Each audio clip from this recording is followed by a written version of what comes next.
সাথে মুনাদিয়া মিনাস সামায়ে, আসমান থেকে আহ্বানকারী ঘোষণা করবে, আসমান থেকে রব্বে কারীম বলবে আন কাযাবা আন কাযাবা, এই ব্যক্তি যা বলেছে সব মিথ্যা কথা বলেছে, বলি নাউজুবিল্লাহ।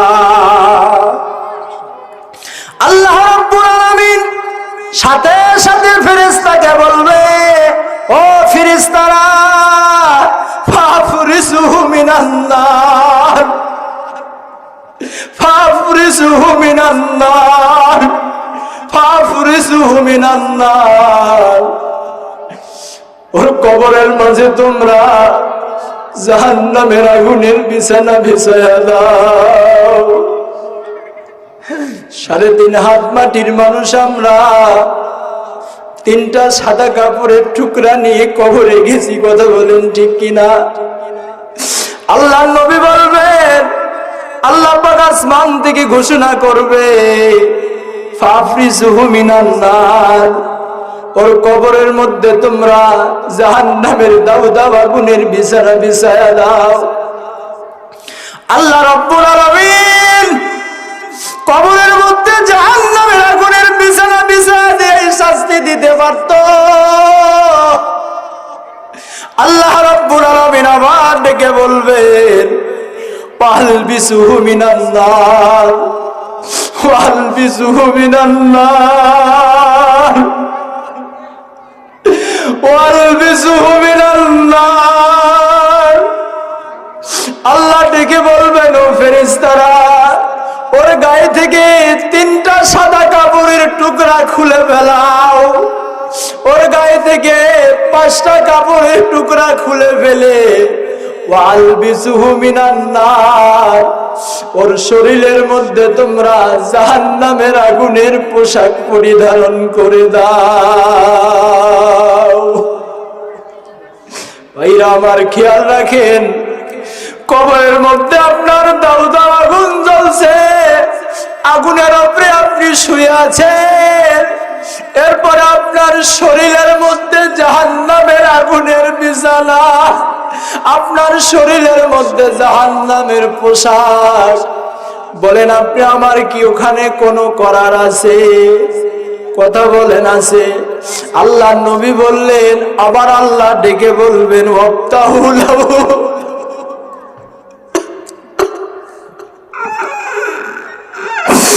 বাবানিলান নার,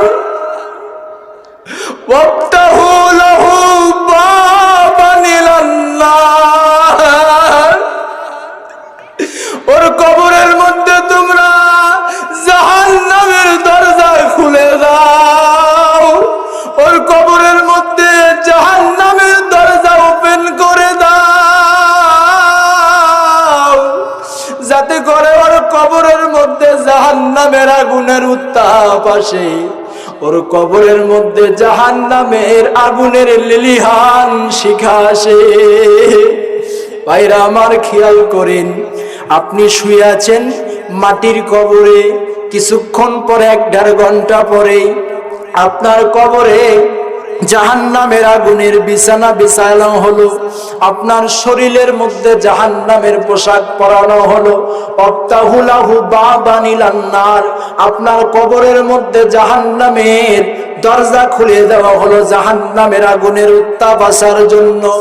আল্লাহ ডেকে বলে, ফেরেশতারা রে, ওয়ায়াজিকুহু আলাইহাল কবর, তার কবরকে তোমরা সংকীর্ণ করে দাও, তার কবরকে তোমরা আটো করে দাও, তার কবরকে তোমরা শর্ট করে দাও, ছোট করে দাও, হাত্তা তাকতালিফা ফিহি আজলাহু।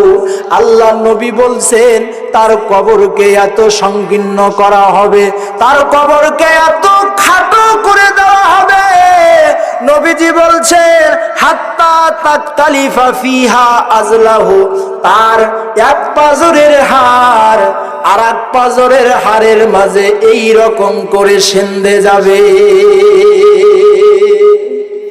পারবেন কি কবরের আযাব রক্ষা করতে? সম্পদ দিয়া পারবেন, টাকা পয়সা দিয়া পারবেন, কবরের আযাব রক্ষা করতে পারবেন না। কবরের আযাব রক্ষা করতে পারবে শুধুমাত্র আপনার দান সদকা। জোরে বলি সুবহানাল্লাহ, লিল্লাহি তাকবীর। আপনারা কি আলোচনা বুঝছেন? কথা বলেন, বুঝতেছেন? শেষ করে দেব না কিছুক্ষণ চলবে? চলবে কিছুক্ষণ। প্রিয় ভাইয়েরা আমার, খেয়াল করেন, আল্লাহ নবী মুহাম্মদুর রাসূলুল্লাহ সাল্লাল্লাহু আলাইহি ওয়াসাল্লাম বললেন, তোমার কবরের মধ্যে এমন ভাবে তোমার কবর তোমাকে চাপা দেবে। বিশ্ব নবীজি বলছেন, এক পাজরের হাড় আর এক পাজরের হাড়ের মধ্যে তোমার ঢুকে যাবে। গোরস্থানের একটু মাটি বাইনা করে রাখ রে। বলেন আমার সাথে, গোরস্থানের একটু মাটি বাইনা করে রাখ রে। যেই মাটিতে থাকতে হবে, যেই বাড়িতে থাকতে হবে সারা নিশিরাত রে। গোরস্থানের একটু মাটি বাইনা করে রাখ রে। গোরস্থানের একটু মাটি বাইনা করে রাখ রে। দাদা গেল দাদি গেল, দাদা গেল দাদি গেল, পাড়াপড়শি কত গেল, আমার যাওয়ার দিন আসিবে সেদিন দূরে নয়।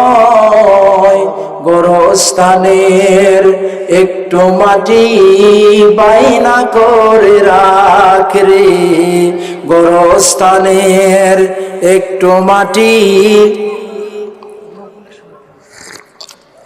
গোরস্থানের একটু মাটি বাইনা করে রাখ। প্রিয় দরদি ভাইরা আমার, আল্লাহর নবী মুহাম্মদুর রাসূলুল্লাহ সাল্লাল্লাহু আলাইহি ওয়াসাল্লাম বলেন, তোমার কবরে আল্লাহ কতটুকু আযাব দিয়ে ক্ষান্ত নন। নবীজি বলেন, আম্মা সাম্মু, তোমার কবরে একজন অন্ধ ফেরেশতা নিয়োগ করা হবে।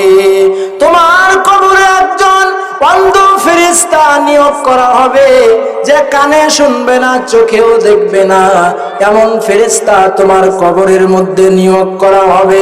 আল্লাহ নবীজি বলছেন, মেন হাদিদি, যার হাতে থাকবে একটা লোহার হাতুড়ি, ওই লোহার হাতুড়ি দিয়া আপনাকে যখন সজোরে আঘাত করা হবে, আল্লাহর নবী বলছেন, বা বাইনাল মাশরিকি ওয়াল মাগরিবি ইল্লা সাকালাইন। জোরে বলি আল্লাহু আকবার। আল্লাহর নবী বলছেন, তোমার কবরের মধ্যে এমন ভাবে তোমাকে হাতুড়ি দিয়ে আঘাত করা হবে, মা বাইনাল মাশরিকি ওয়াল মাগরিবি ইল্লা সাকালাইন। তুমি এমন চিল্লানি একটা দিবা, এমন আওয়াজ তুমি দিবা, নবীজি বলছেন, মানুষ আর জিন ব্যতি রেখে পূর্ব এবং পশ্চিমের মাঝে যত প্রাণী আছে সব প্রাণী তোমার আওয়াজ শুনতে পাবে। আল্লাহর নবী বলছেন, ওই হাতুড়ি দিয়া যখন তোমাকে আঘাত করা হবে, ফায়াসিরু তুরাবা, তুমি মাটির সাথে মিশে যাবে। তুমি মনে করেছো আমি মাটির সাথে মিশে গেলে মনে হয় আল্লাহ সুবহানাহু ওয়া তাআলা আমাকে আর কিয়ামত পর্যন্ত কিছুই করতে পারবে না।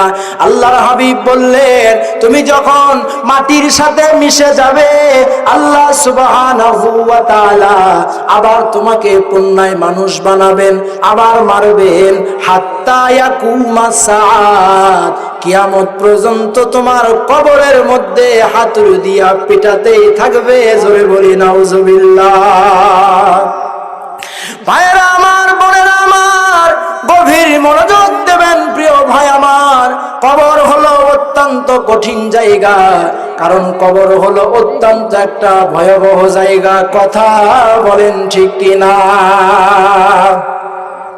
কথা বলেন তো দেখি। জান্নাতের আশারায়ে মুবাশশিরা কয়জন সাহাবী ছিলেন? 10 জন সাহাবী ছিলেন। কথা বলেন ঠিক কিনা? তার ভিতরে তৃতীয় নাম্বার সাহাবী হলেন হযরতে উসমান রাদিয়াল্লাহু তাআলা আনহু। উসমানকে বলা হতেন জুন্নুরাইন। হযরতে উসমান বিশ্ব নবীজির দুইটা মেয়েকে বিবাহ করেছিলেন। উম্মে কুলসুমকে বিবাহ করেছিলেন। আল্লাহ রাসূল সাল্লাল্লাহু আলাইহি সাল্লাম বলেন, উম্মে কুলসুম এবং রুকিয়ার সাথে আমি যখন উসমানের বিয়ে দিলাম, উম্মে কুলসুম রুকিয়া যখন দুই বোন দুনিয়া থেকে বিদায় হয়ে গেলেন, আমি নবীজি উসমানকে ডেকে বললাম, উসমান, আল্লাহ রব্বুল আলামিন যদি তৃতীয় নাম্বার আমার কোন মেয়ে দিতেন, তাহলে আমি তোমার